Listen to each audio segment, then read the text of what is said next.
Salam sejahtera, terima kasih karena bersama dengan saya di Nazil Immunity Channel. Lihat dan dengar laporan ini baik-baik. PAS buat kejutan besar. Kali ini, selepas Teresa Kok terima ugutan bunuh, tak sangka PAS buat macam ini pula. Selepas ahli parlimen seputih Teresa Kok didakwa menerima ugutan bunuh dari individu tidak dikenali, PAS tampil mempertahankan wakil rakyat DAP itu. Ini adalah kejutan besar daripada parti BAS. Tiba-tiba pula mempertahankan wakil rakyat DAP. Kalau selama ini PAS begitu bertikam lidah, bahkan seperti kucing dengan anjing yang tidak sehaluan, seringkali bertelaga sesama mereka. Kali ini PAS pula mempertahankan wakil rakyat DAP. Ini satu kejadian luar biasa. Biarpun dua parti itu tidak sebulu, namun PAS menunjukkan solidariti dengan Teresa Kok dalam isu keselamatan serta perlindungan diri daripada apa juga perbuatan jenayah yang bertentangan dengan undang-undang. Setiausaha Agungnya Datuk Seri Taqiyuddin Hassan berkata, Teresa berhak mendapat semua perlindungan yang disediakan di bawah undang-undang negara, selain menjalani kehidupan sebagai seorang individu atau ahli politik dengan aman dan bebas daripada ketakutan serta ancaman. Taqiyuddin berkata pihaknya juga mengambil maklum pihak polis telah memulakan siasatan kes di bawah Seksyen 507 Kanun Keseksaan, iaitu kesalahan menakutkan secara jenayah melalui kaedah perhubungan sembunyi nama. PAS berharap ia dapat disegerakan kerana perbuatan jenayah seperti ini tidak boleh diterima sama sekali dalam masyarakat kita. Kesegeraan siasatan dan pendakwaan ke atas pihak terbabit menjadi lebih utama kini memandangkan kekerapan berlakunya kes yang membawa unsur ganas dan merosakkan seumpama ini sejak kebelakangan ini, sama ada yang melibatkan ahli politik, anggota keselamatan, pasukan keselamatan, ahli sukan, ahli perniagaan dan sebagainya, katanya dalam satu kenyataan. Terdahulu, Teresa Kok dilaporkan menerima sepucuk surat ugutan mati yang dihantar bersama 2 butir peluru. Menerusi hantaran di Facebook, Teresa berkata, dia menyedari surat berkenan ketika ingin mengambil surat di dalam peti surat sejurus pulang ke kediamannya malam tadi. Beliau kemudian menyedari sampul surat yang mengandungi benda yang agak keras sebelum mendapati ia adalah peluru. Saudara-saudara sekalian, terdahulu sebelum itu, sepucuk surat ugutan bunuh dan 2 butir peluru diterima oleh Teresa Kok dan ini mengejutkan beliau. Teresa Kok terkejut apabila mendakwa beliau menerima sepucuk surat ugutan mati yang dihantar bersama 2 butir peluru. Teresa Kok berkata dia menyedari surat berkenaan ketika ingin mengambil surat di dalam peti surat sejurus pulang ke kediamannya malam tadi. Beliau kemudiannya menyedari satu sampul yang mengandungi benda yang agak keras sebelum mendapati ia adalah peluru. Semalam bila saya pulang ke kediaman saya dan mengambil surat di peti surat, saya dapati ada satu sampul surat yang mengandungi benda yang agak keras di dalamnya, kata beliau. Bila saya buka sampul surat dan keluarkan kandungannya, saya mendapati 2 butir peluru dan 1 kertas putih saiz A4 bertulis tut. Susulan itu beliau membuat laporan polis di Balai Polis Betaling beserta bukti surat ancaman yang diterimanya. Sekian dulu untuk kali ini, ikuti terus ulasan selepas ini. Salam sejahtera. Baru beberapa menit yang lepas, Parti Bersatu menerima kejutan paling besar. Ini apabila dijangkakan ataupun mereka rasa taktik untuk cuba memerangkap 6 ahli parlimen bersatu melalui surat persetujuan kesetiaan ataupun kesetiaan terhadap Parti Bersatu dilihat kurang berkesan apabila dua ahli bersatu, ahli Parlimen Bersatu yang menyokong Anwar Ibrahim, disangkakan berasa takut ataupun menarik sokongan terhadap Anwar Ibrahim. Rupa-rupanya sebaliknya pula yang berlaku. Dua ahli Parlimen Bersatu yang menyokong Anwar Ibrahim tidak akan nyatakan kesetiaan dan tidak akan kosongkan kerusi. Dua daripada 7 wakil rakyat bersatu yang sebelum ini mengisytiharkan sokongan kepada Perdana Menteri Anwar Ibrahim membayangkan mereka tidak akan melayan arahan bertulis daripada parti untuk menyatakan kesetiaan mereka dalam tempoh 14 hari mengosongkan kerusi. Ahli Parlimen Bukit Gantang, Syed Abu Husin Hafiz Syed Abdul Fasal menyifatkan arahan itu sebagai tiada makna dan berkata dia tidak akan membalas surat yang dikeluarkan kepadanya. Saya nak tunggu apa tindakan mereka selepas 14 hari.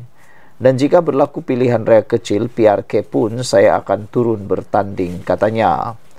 Apa yang saya buat adalah untuk menunjukkan tindakan mereka itu tak betul, merosakkan fikiran rakyat dan mengganggu ahli parlimen menjalankan tugas, katanya seperti dipetik Berita Harian hari ini.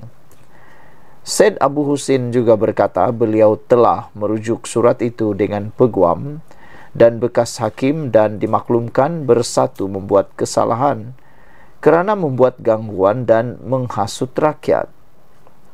Semalam, Setiausaha Agung Bersatu Hamzah Zainuddin berkata, ahli parti itu perlu membalas surat itu dalam tempoh 14 hari. Surat dikeluarkan iaitu pada 17 Mei lalu. Khusus kepada 6 orang yang diumumkan untuk menyokong sebelah blok sana, blok kerajaan, ada beberapa arahan tambahan yang kita berikan kepada mereka, kata Hamzah Zainuddin. Selain Syed Abu Husin, 5 ahli Parlimen Bersatu yang mengisytiharkan sokongan kepada Anwar adalah Zulkafli Hanafi, Tanjung Karang, Zahari Kecik Jeli, Iskandar Zulkarnain Abdul Khalid, Kuala Kangsar, Suhaili Abdul Rahman Labuan dan Muhammad Azizi Abu Naim Gua Musang. Adun Selat Klang pula iaitu Abdul Rashid Ashari turut mengumumkan sokongannya terhadap Perdana Menteri. Sementara itu, ahli Parlimen Labuan Suhaili Abdul Rahman dipetik laman Free Malaysia Today sebagai berkata, dia telah menerima surat yang ditandatangani Hamzah Zainuddin yang menggesanya agar mengosongkan kerusi selepas keahlian partinya dilucutkan berkuat kuasa semalam. Suhaili bagaimanapun berkata, dia tidak akan berbuat demikian dan akan terus menjalankan tanggungjawabnya sebagai ahli parlimen. Dia juga mendakwa kandungan surat kepadanya yang dihantar melalui email semalam berbeza dan tiada arahan tambahan seperti yang diterima 5 ahli parlimen yang lain. Saya tiada 14 hari itu dan arahan khas terus gugur sebab saya bawa mereka ke mahkamah. Ikut perlembagaan keahlian akan tergugur secara automatik jika mana-mana ahli berbuat demikian. Jadi sebenarnya sejak Disember tahun lepas terbukti saya telah jadi ahli parlimen bebas kerana saya dipecat sebagai ahli bersatu angkara membawa kes politik dalaman parti ke mahkamah, kata Suhaili seperti dipetik sambil menambah, tiada keperluan untuknya mengosongkan kerusi. Semalam, Timbalan Presiden Bersatu Ahmad Faizal Azumuh Ayaju juga Peja berkata, pihaknya akan memfailkan notis kepada Dewan Rakyat bagi mengosongkan kerusi 6 ahli parlimen tersebut. Berapa komen daripada netizen berkait isu ini ialah, tentu berlaku pilihan raya dan tentu Anwar akan bagi awak jadi calon. Sudah tentu awak menang sebab awak begitu banyak berjasa kepada penduduk kawasan awak. Awak ni hebat, kata GV Page. Seorang lagi kata Wasis PJ dalam Malaysia kini mengatakan, bina kekuatan dari dalam bukan dari luar, barulah boleh menakluk. Sekian untuk kali ini. Jangan lupa tinggalkan komen anda. Ikuti terus ulasan selepas ini. Salam sejahtera, terima kasih karena bersama dengan saya di Nazlin Unity Channel. Saudara-saudara sekalian, isu hangat pada petang ini melibatkan seorang pemimpin daripada Perikatan Nasional, yaitu Cik Gubad. Akhirnya, Mahkamah keluarkan keputusan yang ditunggu-tunggu dan ramai orang bersorak gembira, sehingga ada juga yang mengatakan ini keputusan terbaik. Apabila Mahkamah mengarahkan Cik Gubad tutup mulut isu kasino. Ini satu tindakan keputusan yang paling baik, kata netizen.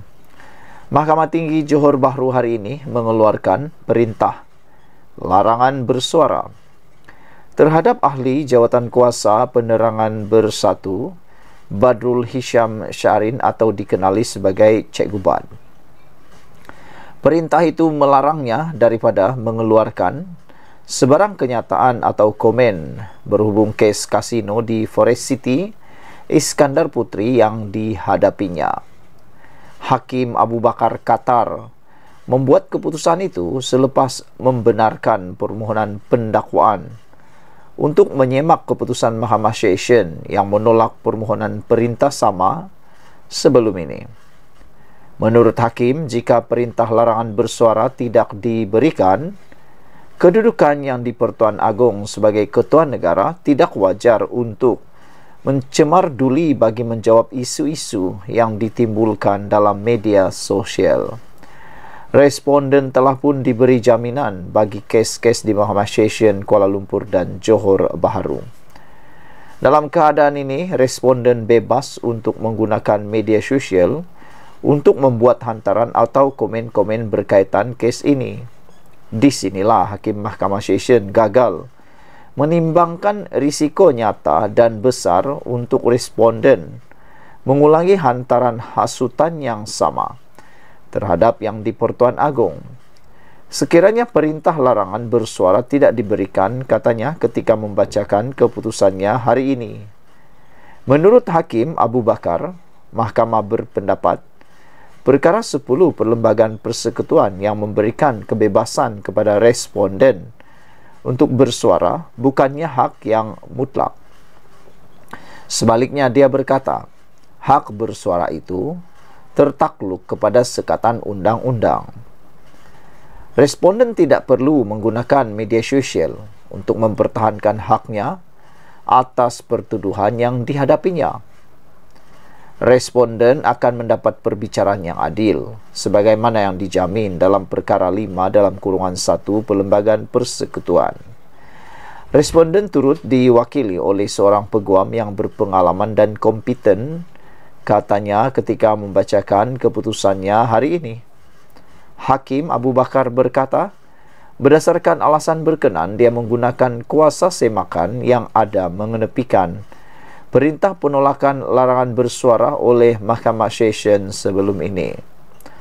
Mahkamah ini mengeluarkan perintah larangan bersuara gag order ke atas responden, ejen serta sesiapa wakil daripada apa-apa hantaran atau komen di media sosial berkait kes ini sehingga perbicaraan diselesaikan, katanya lagi. Pada 30 April lalu, Cik Gubad didakwa di Mahkamah Session di Johor Bahru atas pertuduhan menerbitkan penerbitan menghasut berhubung projek kasino di Forest City. Sementara itu, bernama melaporkan Mahkamah Tinggi di Johor Bahru hari ini mengeluarkan perintah larangan bersuara terhadap ahli jawatan kuasa Biro Penerangan Badrul Hisham Syarin atau Cik Gubad daripada mengeluarkan sebarang kenyataan atau komen di media sosial berkaitan projek kasino di Forest City sehingga perbicaraan selesai.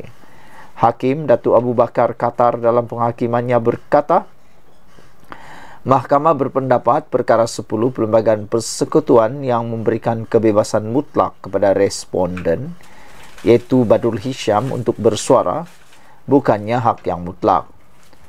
Beliau berkata responden tidak perlu menggunakan media sosial untuk mempertahankan haknya atas pertuduhan yang dihadapi dan akan mendapat perbicaraan yang adil sebagaimana dijamin dalam perkara 5 dalam kurungan 1 Perlembagaan Persekutuan Selain responden turut diwakili oleh seorang peguam yang berpengalaman dan kompeten. Berdasarkan alasan-alasan tersebut, mahkamah menggunakan kuasa semakan yang ada mengakaskan perintah penolakan hakim Mahkamah Session. Mahkamah ini mengeluarkan perintah larangan bersuara ke atas responden atau ejen sesiapa wakil daripada apa-apa hantaran atau komen di media sosial berkaitan kes ini sehingga perbicaraan selesai, kata Hakim Abu Bakar. Mahkamah membuat keputusan itu selepas membenarkan permohonan semakan oleh pendakwaan terhadap keputusan Mahkamah Session di Kuala Johor Bahru yang menolak permohonan mereka untuk perintah larangan bersuara terhadap Badrul Hisham daripada membuat atau mengeluarkan sebarang kenyataan berkaitan kes yang sedang dihadapinya. Pada 30 April lepas, Badrul Hisham mengaku tidak bersalah di Mahkamah Session di sini atas pertuduhan mengeluarkan penerbitan menghasut berkaitan projek kasino di Forest City. Dia didakwa membuat penerbitan menghasut menerusi akaun Facebook miliknya dengan nama Cik Gubat di Mutiara Villa Bukit Bintang, Kuala Lumpur pada 6.30 petang 26 April lepas. Dalam penghakimannya, Hakim Abu Bakar berkata, Hakim Mahkamah Session semasa menolak permohonan perintah larangan bersuara itu telah gagal menimbangkan keseluruhan senario kes membabitkan responden. Beliau berkata Badrul Hisham telah dituduh atas 2 kesalahan di Mahkamah Session Kuala Lumpur, membabitkan kes hasutan dan fitnah terhadap Yang di-Pertuan Agong, dan sekiranya perintah larangan bersuara tidak diberikan, kedudukan Yang di-Pertuan Agong sebagai Ketua Negara tidak wajar untuk mencemar-duli bagi menjawab isu-isu yang ditimbulkan dalam media sosial. Responden telah pun diberi jaminan bagi kes-kes di Mahkamah Session Kuala Lumpur dan Johor Bahru. Dalam keadaan ini, responden bebas untuk menggunakan media sosial untuk membuat hantaran atau komen-komen berkaitan kes ini. Di sinilah Hakim Mahkamah Session gagal menimbangkan risiko nyata dan besar untuk responden mengulangi hantaran hasutan yang sama terhadap Yang di-Pertuan Agong sekiranya perintah larangan bersuara tidak diberikan, kata Hakim itu. Pada 30 April lepas, Badrul Hisham mengaku tidak bersalah atas pertuduhan tersebut dan Mahkamah Session membenarkan beliau diikat jamin RM10,000 dengan seorang penjamin. Di luar mahkamah, Peguam Muhammad Rafiq Rashid Ali yang mewakili Badrul Hisham atau Cik Gubat berkata, pihaknya akur serta menghormati keputusan hakim dan beliau akan berbincang dengan anak guamnya bagi mempertimbangkan untuk mengemukakan rayuan di Mahkamah Rayuan Putrajaya. Sekian dulu untuk kali ini. Jangan lupa tinggalkan komen anda. Ikuti terus ulasan selepas ini.